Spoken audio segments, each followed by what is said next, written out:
ஓம் முருகா போற்றி. ஓம் சரவண பவ.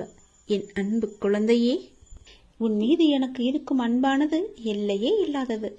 நீயே என்னை மறந்தாலும் நான் உன்னை மறக்க மாட்டேன். நீயே என்னை விட்டு விலகிச் சென்றாலும் நான் உன்னை விட்டு விலகிச் செல்லவே மாட்டேன். நீ எனக்கு எவ்வளவு முக்கியம் என்று எனக்கு மட்டும்தான் தெரியும். எப்பொழுது விட்டு கொடுக்க வேண்டும், எப்பொழுது பிடிவாதமாக இருக்க வேண்டும் என அறிந்து வாழ்வதும் ஒரு கலைதான். கவலைகளுக்கு பெரிதாக முக்கியத்துவம் கொடுக்கவில்லை என்கின்ற போது அதுவும் பெரிய அளவில் கஷ்டத்தை நமக்கு கொடுப்பதில்லை. அதை நீ புரிந்து கொள். கடந்த காலகட்டத்தில் தவறாக எடுத்த பல முடிவுகளின் விளைவுகள் தான் நிகழ்காலத்தில் நிதானமாக முடிவுகளை எடுக்க நமக்கு நிர்பந்திக்கும். அதை நீ யோசித்து வைத்துக்கொள். மன அமைதி வேண்டுமானால் எவருடைய வார்த்தைக்கும் நீ மறுத்து பேச வேண்டாம். அமைதியாக இருந்தாலே போதும்.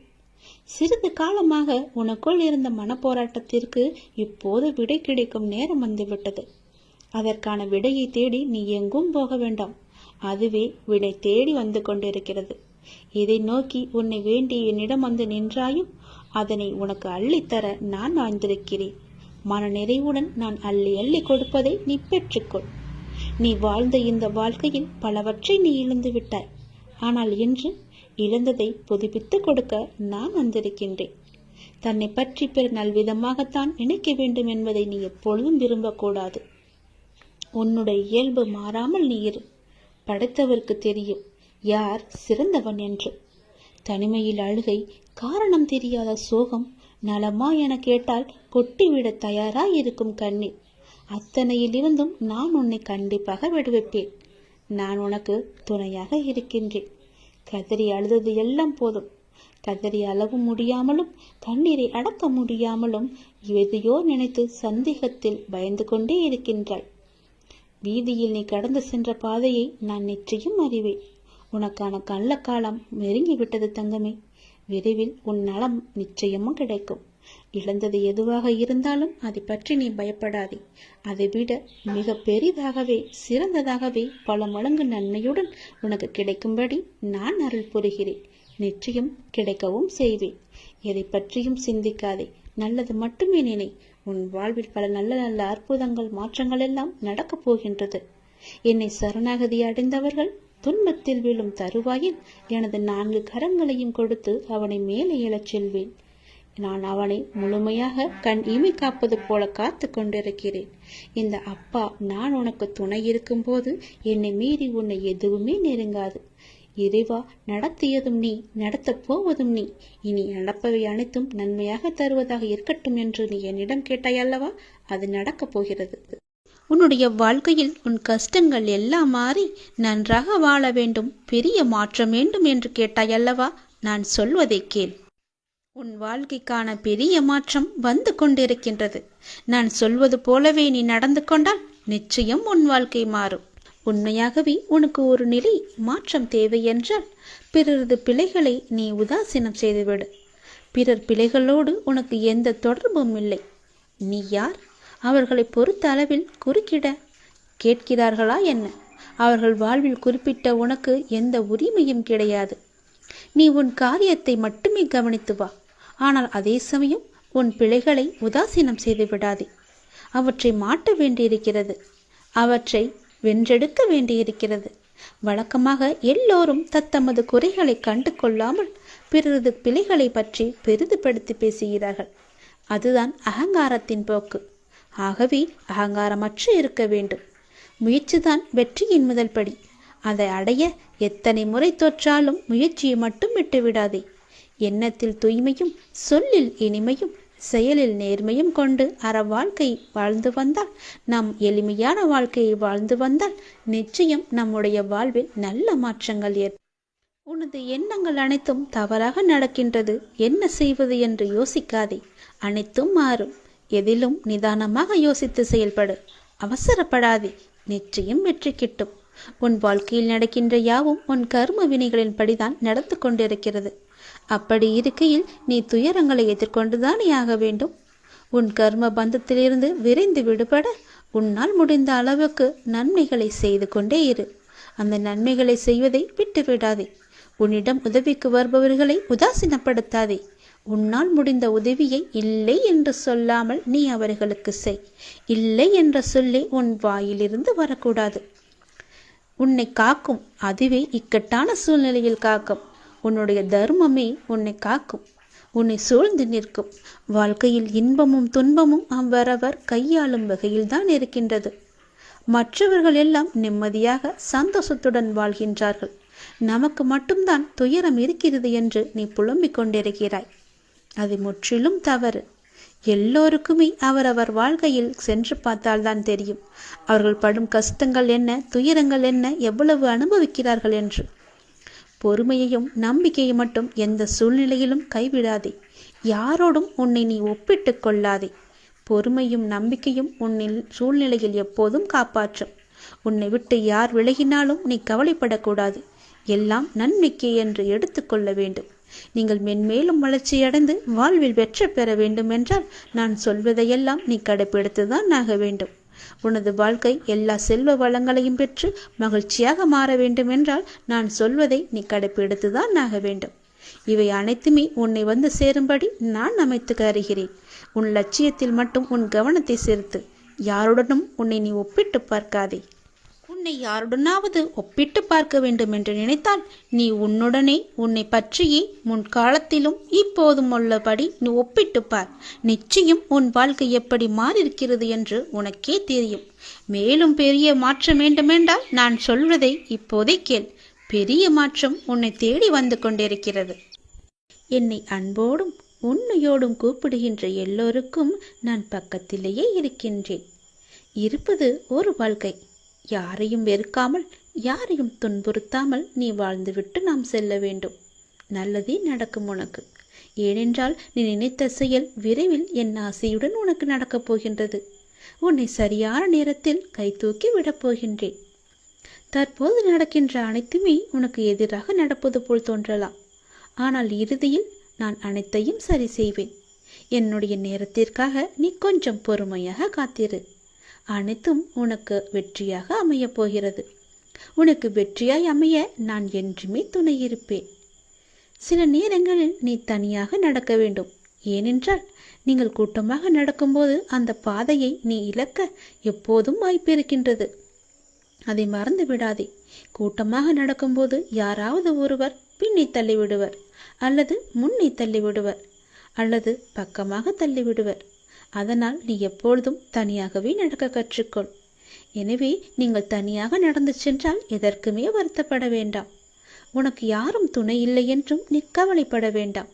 உன் அருகிலும் உன் பக்கத்திலும் எல்லா புறமும் நான் உன் கூடவே வந்து கொண்டிருப்பேன். ஏனென்றால் நீங்கள் இலக்கை அடைய நான் விரும்புகின்றேன். அந்த கடவுள் விரும்புகின்றார். உன்னுடைய இலக்கு எது என்று அறிந்து நீ சென்று கொண்டிருக்கும் பாதை சரியான பாதையே. அது உனக்கு கிடைக்க வேண்டும் என்பதற்காகத்தான் நான் ஆசைப்படுகின்றேன். உன்னுடன் நான் இருக்கின்றேன் என்ற நம்பிக்கையோடு இரு. எல்லாமே உனக்கு நல்லதாகவே நடக்கும். நீ கொஞ்சம் அமைதியா இரு. உன்னுடைய சோகம், உன்னுடைய கண்ணீர், உன்னுடைய மனவலி, உன் மன வேதனை அனைத்தையும் நான் அறிந்து வைத்திருக்கின்றேன். அதை எல்லாவற்றையும் நான் சரி செய்கிறேன். நீ கவலைப்படாதே. உனக்கான நிம்மதியை நான் நிச்சயம் தருவேன். நீ எல்லாவற்றையும் தேடி சென்ற காலமெல்லாம் விலகிவிட்டது. அனைத்துமே உன்னை தேடி உனது வருகைக்காக காத்திருக்கும் நேரம் இது. நீ அழைக்காமலேயே நான் உன்னை தேடி வருவேன். ஏனென்றால் நீ என்னுடைய பிரியமான குழந்தை. நீ எதை தேடி இத்தனை நாட்கள் அலைந்து திரிந்து கொண்டிருந்தாயோ அது உன்னை தேடி தானாகவே வரப்போகிறது. காத்திரு, பொறுமையாக இரு, அன்பாக இரு, பாசமாக இரு. உன்னை தேடி அது வந்து கொண்டிருக்கிறது. விரைவாகவே உன் கையில் கிடைக்கும். நான் சொல்கிறேன், மீண்டும் ஒரு முறை சொல்கிறேன், நீ எப்பொழுதும் தனியாகத்தான் நடக்க வேண்டும். எது செய்தாலும் தனியாகவே செய். அதுதான் உனக்கும் உன் வாழ்க்கைக்கும் நல்லது. உன் அப்பா நான் சொல்வது உன்னுடைய நன்மைக்காக மட்டுமே. உனக்கான வெற்றி பாதையில் நீ முதல் அச்சை பதித்து விட்டாய். உன் பிரச்சனைகளுக்கெல்லாம் விடுவு காலமும் வந்துவிட்டது. ஆனால் நான் உன்னை இந்த பூமிக்கு அழைத்ததன் நோக்கத்தை நீ மறந்து விட்டாயே. மீண்டும் ஞாபகப்படுத்துகிறேன், கேள். நான் எப்பொழுதுமே உன்னை தனியாக விடமாட்டேன். நான் உங்களை ஒருபோதும் ஒரு சூழ்நிலைக்கு அனுப்ப மாட்டேன். நான் உனக்கு பின்னாலும் முன்னாலும் நான்கு புறமும் நீ நடந்து கொண்டிருக்கும் போதும் உட்கார்ந்து கொண்டிருக்கும் போதும் எங்கு சென்றாலும் உனக்கு முன்பாக நான் போய்கொண்டே இருப்பேன். உனக்கு துணையாக பின்னால் வந்து கொண்டே இருப்பேன். உனக்கு ஒளியாக முன்னால் போய் அதற்கான தீபத்தை ஏற்றி அதில் உனக்கு வெற்றி என்ற கிரீடத்தை தருவதற்காக நான் அங்கு இருப்பேன். நீங்கள் இப்போது எந்த சூழ்நிலையை எதிர்கொண்டாலும் நான் உங்களுடன் இருக்கின்ற என்ற நம்பிக்கையுடன் மட்டும் இருங்கள். மற்றவற்றை நான் பார்த்து கொள்கிறேன். உன்னுடைய வாழ்வில் இன்று முதல் உனக்கான காலத்தை நீ தொட்டுவிட்டாய். நீ கஷ்டப்பட்ட எல்லாவற்றிற்கும் உனக்கான நியாயத்தை நான் வழங்குவேன். உன்னை எப்போதும் என் நெஞ்சில் நான் சுமந்து கொண்டே இருக்கின்றேன். இன்று உனக்கான ஒரு நல்ல செய்தியை நான் பரிசீலித்தேன். ஞாபகம் இருக்கின்றதா? இனி தொடர்ந்து மேலும் உனக்கான நல்ல செய்தி வந்து கொண்டே இருக்கும். நீ மனம் தளராதே. மற்றவர்கள் உன்னை வசிப்பாடினாலும் நீ கலங்காதே. யாரை பற்றியும் நீ பேசாதே. உன் கோபத்தை குறைத்துக்கொள். உன் சூழ்நிலைகளை மாற்றி நான் அமைத்து தருகின்றேன். உனக்கான வெற்றி பாதையில் நீ முதல் அச்சை என்று நீ பதித்து விட்டாய்.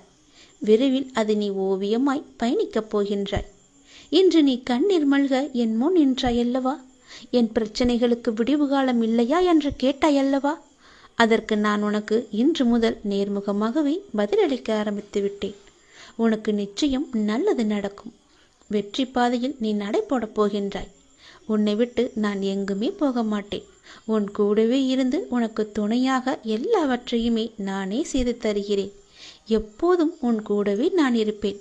எங்கு போனாலும் நீ செய்ய வேண்டியது ஒன்றே ஒன்று மட்டும்தான். எங்கு போனாலும் எது செய்தாலும் என்ன ஆரம்பித்தாலும் என்னிடம் சொல்லிவிட்டு செயல்படு. அதற்கான பதிலை நான் தருகிறேன். இல்லையென்றால் நான் உன் கூடவே வந்து அதற்கான ஏற்பாடுகள் செய்து அதை நல்ல விதமாக முடித்து தருகிறேன். போகும்போதும் வரும்போதும் என்னிடம் சொல்லிவிட்டு செயல்படு. உனக்கு பல நன்மைகளை அதில் நான் வைத்திருப்பேன். நிச்சயம் நன்மையில் முடியும்படி நான் அமைத்து தருகின்றேன். உண்டியலில் காணிக்கை செலுத்துவதற்கு பதிலாக உன்னால் முடிந்த அளவுக்கு பசியில் இருப்போருக்கு வயிறார உணவு கொடு. அதுவே கடவுளுக்கு நீ கொடுக்கும் மகிழ்ச்சி.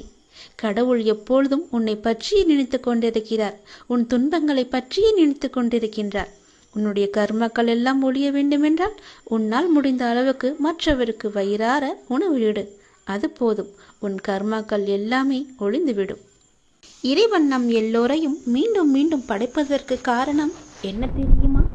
நாம் நல்லது செய்ய வேண்டும், நம் கர்மாக்கள் எல்லாம் ஒழிய வேண்டும் என்பதற்காகவே நாம் மீண்டும் மீண்டும் நம்மை பிறக்க வைக்கின்றார். இறைவன் அனைவரையும் நல்ல செயல்கள் செய்யத்தான் நம்மை அனுப்பியிருக்கின்றார். ஆனால் தீயதை செய்து தானும் துன்பப்பட்டு மற்றவர்களையும் துன்பப்படுத்த அல்ல என்று அனைவரும் உணர வேண்டும். எல்லாம் உங்கள் எண்ணங்களில் தான் இருக்கிறது. உங்கள் மனதுகளில் தான் இருக்கிறது. உங்கள் செயல்களில் தான் இருக்கிறது. நீங்கள் மனது வைத்தால் நிச்சயம் நடக்கும். அது எப்போது என்றுதான் உனக்கும் தெரியவில்லை, அனுப்பி வைத்த எனக்கும் தெரியவில்லை. எதற்காக அனுப்பினோ அதை மறந்துவிட்டு நீயே ஒரு வழியில் போய் கொண்டிருக்கின்றாய். அது உனக்கான வெற்றி பாதையாக இருக்கும். கவலைப்படாதே. இருந்தாலும் நான் அனுப்பியதன் கடமையும் நீ செய்ய வேண்டுமல்லவா? செய்து வா. உனக்கு நல்லது நடக்கும். நடந்ததை நினைத்து நீ வருந்தியது போதும். நான் உனக்கு அளிக்கப் போகும் இன்பங்களை அனுபவிக்க நீ தயாராக இரு. வருகின்ற காலம் உனக்கு வசந்த காலமாகவே இருக்கும். இந்த உலகத்தில் நல்லதுக்கே காலமில்லை என்று புலம்புபவர்கள் தான் நிறைய பேர். அப்படியென்றால் இது உனக்கான பதிவு. இது நீ முழுமையாக கேள். எல்லாம் உனக்கு விளங்கும். உண்மையாக இருந்தால் பிரச்சனை வரும் என்று அஞ்சுகிறீர்களா? நீங்கள் நினைப்பது போல அது ஒன்றும் பெரிய விஷயமில்லை. ஆனால் இந்த உலகத்தில் உண்மையாக இருப்பவர்களுக்கு பல சோதனைகள் வரும். வரலாற்று காலம் தொடங்கி தற்காலம் வரை இந்த உலகத்தில் நல்லதுக்கே காலமில்லை என்று புலம்புபவர்கள்தான் அதிகமானோர். உண்மையாகவும் நேர்மையாகவும் இருந்தால் நாம் தினந்தோறும் பல்வேறு விதமான பிரச்சனைகளை சந்தித்து கொண்டே இருக்கின்றோம். பல வேளைகளில் நேர்மையாக நடந்து கொள்வதே நாம் கிடையாது. பல நேரங்களில் நமக்கு என்று தனி நீதியை நாம் வகுத்துக் கொள்கின்றோம். நம்மை சுற்றியுள்ள நண்பர்களிடமும் மனிதர்களிடமும் சின்ன சின்ன பொய்கள் எல்லாம் சொல்லிக்கொண்டே இருக்கிறோம். ஏன் இப்படி பொய் பேசுகிறோம் என பலர் நம்மை நாமே கேட்டுக்கொள்வதும் உண்டு. ஒவ்வொரு நாளும் பலதரப்பட்ட மனிதர்களிடம் வெவ்வேறு விஷயங்களை மாற்றி பேச நேரிடும். நம்மை பற்றி அவர் அவதூறாக நினைத்துவிடக் கூடாது என்பதுதான் அதன் முதன்மையான காரணமாக இருக்கும். அலுவலகத்தில் உயர் அதிகாரிகளை சமாளிக்க, வீட்டிலுள்ள பெற்றோருக்கு நம்பிக்கையை ஏற்படுத்த, நெருக்கமானவர்கள் நம்மை நினைத்து பயப்படாமல் இருக்க, அவர்கள் நம்மை தவறாக நினைத்துவிடக் கூடாது என்று கவலைப்படக்கூடாது என்பதற்காக பல்வேறு விதமான காரணங்கள் இருக்கும் என பல காரணங்கள் நீண்டு கொண்டே போகும். உண்மையை சொல்லும்போது எதிராளிக்கு நம் மீது தவறான எண்ணம் ஏற்படுவதில்லை. அவர்கள் நம் மீது வைக்கும் நம்பிக்கை மேலும் உயர்கிறது. அதனால் எது செய்தாலும் உண்மையை மட்டுமே சொல்லுங்கள். ஒரு பொய்யை மறைக்க 1000 பொய் கூட சொல்ல நேரிடும். அதனால் ஒரே ஒரு உண்மையை சொல்லிவிட்டால் நமக்கும் பயமில்லை, நம் எதிராளிக்கும் நம் மீது நல்ல ஒரு அபிப்பிராயம் ஏற்பட்டுவிடும். நம் மதிப்பை அது உயர்த்திவிடும். உண்மையை மட்டுமே பேசி வரும்போது நம்முடைய தன்னம்பிக்கையும் அதிகரிக்கும். அதனால் தயக்கமின்றி, ஏதுமின்றி உரக்கச் சொல்.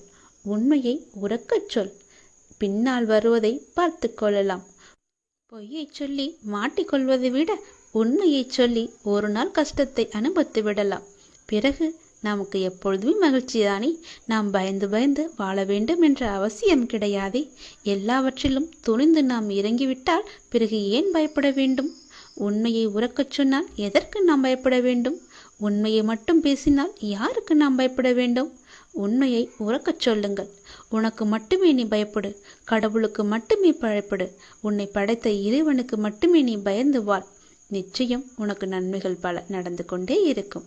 உனக்கான காலங்கள் எல்லாம் கனிந்து வந்துவிட்டது.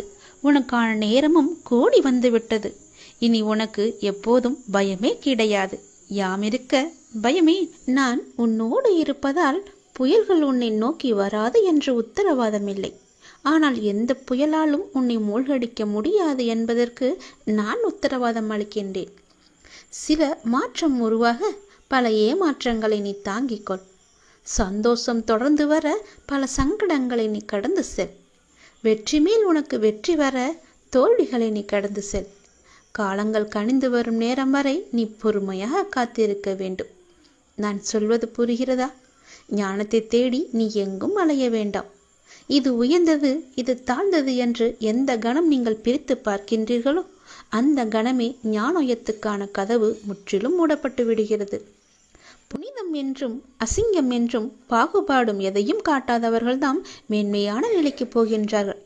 ஒரு சாது கடை தெரு வழியே நடந்து கொண்டிருந்தார். இறைச்சி விற்கும் கடையில் நின்றிருந்த ஒரு வாடிக்கையாளரின் குரல் சாதுவின் காதில் விழுந்தது. பன்றி இறைச்சி வேண்டும், இருப்பதிலேயே எது முதன்மையான பகுதியோ அங்கே இருந்து வெட்டிக்கொடு என்று கேட்டார். கடைக்காரன் குரல் சொன்னது, அந்த இறைச்சியில் முதன்மையான பகுதி என்று எதுவும் இல்லை. இதை கேட்டதும் சாது ஞானம் அடைந்தார். ஞானம் அடைவதற்கு 2 வழிகள் இருக்கின்றன. ஒன்று, எல்லாமே புனிதம் என்று பார்ப்பது. இரண்டாவதோ எல்லாமே அசிங்கம் என்று பார்ப்பது. இரண்டிலும் பாரபட்சமற்ற தன்மை இருக்கிறது. அதை தெரிந்து கொள். இது உயர்ந்தது, இது தாழ்ந்தது என்று எந்த கணம் நீங்கள் பிரித்து பார்க்கின்றீர்களோ அந்த கணமே ஞானோதயத்துக்கான கதவு முற்றிலும் மூடப்படும் என்பதை நீ உணர்ந்து கொள். பன்றி இறைச்சியில் இந்த பகுதி ருசியாக இருக்கும், இதில் எவ்வளவு ருசி இருக்காது என்று இறைச்சி விற்பவன் பாகுபாடு பார்க்க தயாராக இல்லை. இதை கவனிக்கும் சாதுவுக்கு இந்த பிரபஞ்சத்தில் மேன்மையற்ற அம்சம் என்று எதுவும் இல்லை என்பது சடார் என்று உரைக்கின்றது. பகுதி பகுதியாக பிரிவினை செய்து ஒரு பகுதியை கொண்டாடி கொண்டும் மற்றதை அவதூறு சொல்லிக் கொண்டும் உலகத்தை பார்ப்பதை விடுத்து எல்லாவற்றையும் ஒருமித்த ஒன்றாகவே பார்க்க தொடங்குங்கள். நிச்சயம் ஞானோதயத்துக்கான வழி என்பது உனக்கு விளங்கும். அதற்கான கதவு உனக்காக திறக்கப்படும். நான் சொல்வதை ஏற்க மனம் இருந்தால் அதை ஏற்றுக்கொள். இன்பம் துன்பம் என்பது எல்லோருக்கும் வரத்தான் செய்யும். அதை நீ சமமாக ஏற்று வாழ பழகிக்கொண்டால் உன்னுடைய வாழ்க்கை சமமாக இருக்கும். எந்த மேடுபடமும் இல்லாமல் சந்தோஷமாகவே நீ போய்கொண்டே இருக்கலாம். எந்த பெரிய புயலும் உன்னை எதுவும் செய்யாது. எவ்வளவு பெரிய ஆபத்து வந்தாலும் அதிலிருந்து நீ சீக்கிரமாகவே மீண்டு வந்து விடலாம். அதனால் நான் இதற்கு உத்தரவாதம் தருகிறேன். நீ எதையும் மேலாகவும் கீழாகவும் வைத்து பார்க்காதே. எல்லாம் சரிசமமாக எண்ணிப்பார். உனக்கு நடப்பது நன்மையாகவே நடக்கும். சில மாற்றங்கள் உனக்கு தேவை என்று எதிர்பார்த்து காத்திருக்கின்றாய். அதற்கு நீ பல ஏமாற்றங்களை நீ சந்தித்தும் வந்திருக்கின்றாய் அல்லவா? சந்தோஷம் உனக்கு தொடர்ந்து வர வேண்டுமென்றால் உனக்கு வந்த சங்கடங்களை எல்லாம் நீ கடந்து அதன் வழியே நீ வா. வெற்றி மேல் உனக்கு வெற்றி வர வேண்டுமென்றால் பல தோல்விகளை நீ கடந்திருப்பாய் அல்லவா? அது போலவே இதையும் நீ கடந்து வா. காலங்கள் கனிந்து விட்டது, அதுக்கான நேரமும் வந்துவிட்டது. பொறுமையாக இருந்ததற்கான நல்ல பலனை நீ பெறப் போகின்றாய். சந்தோஷமாகவே அதை நீ அனுபவிக்கப் போகின்றாய். நல்லதே நடக்கும் உனக்கு.